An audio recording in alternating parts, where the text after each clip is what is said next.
Nah, setelah kita memahami konsep torsi ya, nah kita berikutnya ada gerak menggelinding ya atau rolling ya bahasa Inggrisnya ya. Nah, jadi gerak rolling ini, menggelinding ini di beberapa buku itu berguling ya, tapi lebih tepatnya menggelinding sebenarnya, bukan berguling ya. Nah, gerak menggelinding itu adalah gabungan dari gerak rotasi ya dan gerak translasi. Nah, ini kita lihat secara vektor ya. Jadi kalau gerak rotasi ini searah jarum jam misalkan, nah ini punya kecepatan center of mass ini ya, Vcom ya yang sama ya. Nah, jadi kecepatan di ujung ya dengan kecepatan di sini itu sama ya. Nah, kalau yang di bawah itu min karena arahnya ke kiri, kalau yang ini di atas plus karena arahnya ke kanan ya. Nah, kemudian ada gerak translasi ya. Nah, ke kanan ya ini ya, pos plus pos itu semua. Nah, gerak menggelinding itu gabungan dari gerak rotasi dan gerak translasi, teman-teman ya. Maka yang di bawah ini saling meniadakan, min V plus V sama dengan nol ya. Yang di atas, V plus V sama dengan 2. Itulah kenapa gerak menggelinding kalau kita potret ya, yang di atas itu kabur teman-teman ya, atau buram ya. Karena dia lebih cepat ya 2V dibandingkan dengan yang di bawah. Yang di bawah kalau kita potret seolah-olah dia tidak bergerak ya, karena V-nya sama dengan nol ya. Nah, tapi yang di atas itu bisa buram ya, karena kecepatannya dua kalinya ya, 2V. Nah, suatu benda dikatakan bergerak pure rolling ya, pure rolling atau gerak menggelinding sempurna ya. Kalau dia dalam satu putaran penuh, dia menempuh keliling dari eh, putarannya ya, atau keliling dari lingkarannya, besarnya 2πr ya. Jadi kalau misalkan benda itu bergerak dalam satu putaran penuh ya, dari titik sini kembali lagi ke titik sini, itu besarnya 2πr, maka itu disebut dengan gerak menggelinding sempurna ya, gerak menggelinding murni ya, atau pure rolling ya. Nah, gerak menggelinding ini juga punya energi kinetik ya. Karena dia gabungan dari rotasi dan translasi, maka energi kinetiknya ada energi kinetik rotasi ya, setengah I kom ini center of mass ya, dan gerak energi kinetik translasi teman-teman ya. Jadi energi kinetik pada gerak menggelinding itu adalah gabungan dari kinetik rotasi dan kinetik translasi. Nah, sekarang kita akan masuk di pertanyaan ini ya. Nah, ada dua silinder ini ya, masanya sama. Katakanlah 1 kilo yang kiri, yang kanan juga 1 kilo. Panjangnya juga sama ya. Ini katakanlah 20 cm, ini juga 20 cm ya. Nah, tapi yang berbeda jari-jarinya. Ini katakanlah jari-jarinya 10, ini jari-jarinya 5. Nah, menurut Mas Mbak, ketika silinder A dan silinder B ini saya gelindingkan dari atas sini ya, berbarengan gitu ya, dilombakan gitu ya, mana yang akan nyampe duluan Mas Mbak ya? Silinder A atau silinder B? Nah, coba semuanya berpartisipasi di kolom komentar, ketikkan ya. Silinder mana yang akan sampai duluan? Silinder A atau silinder B?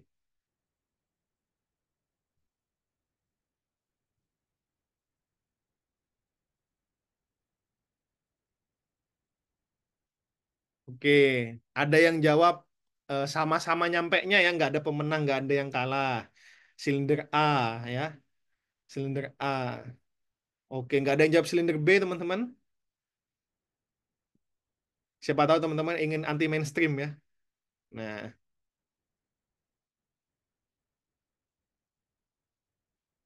oke, kita bahas ya.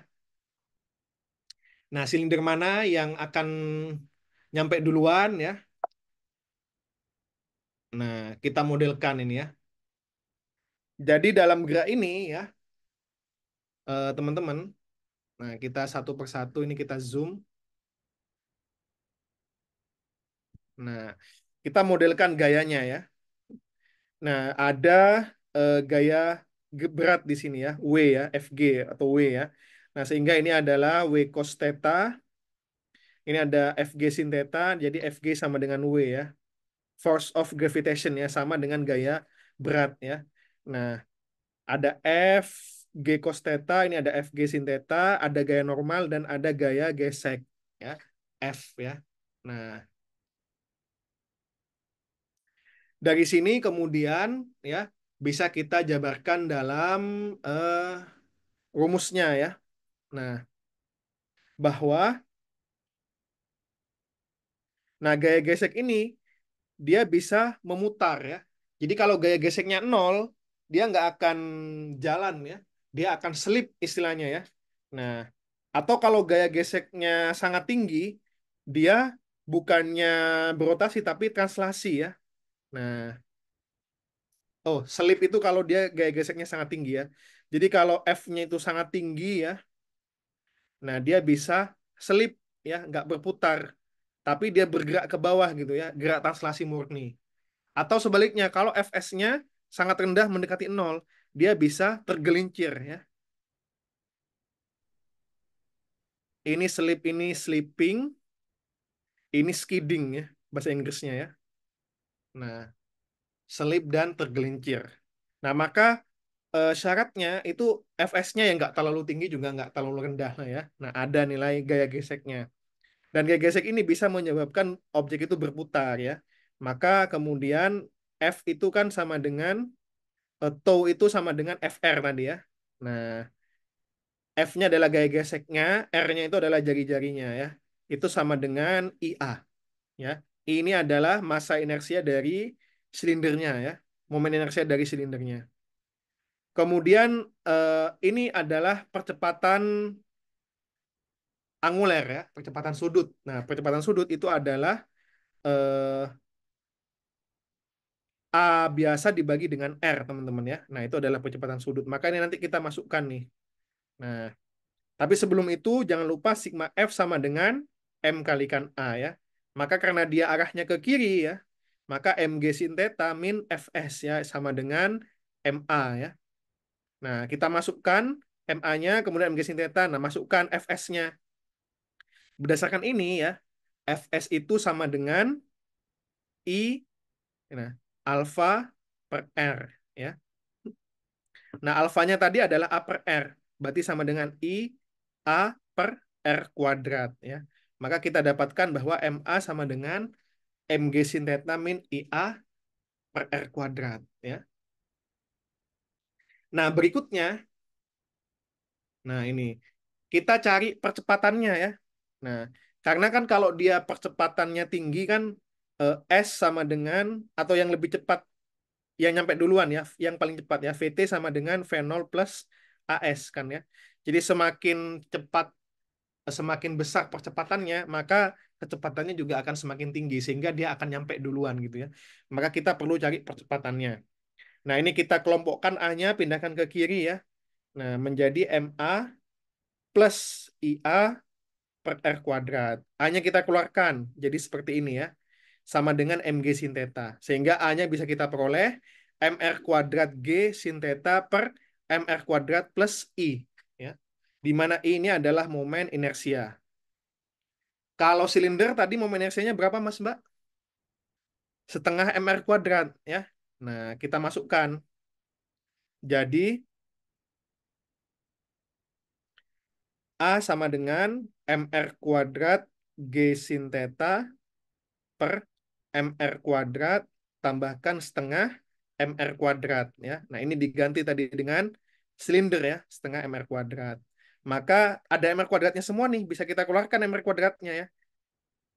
G sin theta, nah plus 3/2 ya. Nah, 1 tambahkan setengah 3/2 MR kuadrat kita coret ya. Maka A-nya sama dengan 2/3 G sin theta. Jadi berdasarkan ini, percepatan ya pada silinder tadi itu tidak dipengaruhi oleh massa maupun jari-jari ya. Nah, jadi keduanya, keduanya itu harusnya akan tiba secara bersamaan ya. Jadi nggak ada pemenang, nggak ada yang kalah ya. Jadi baik silinder A maupun silinder B itu akan tiba bersamaan ya. Nah, masa sih Pak? Mana buktinya? Nah, kita akan tonton ya.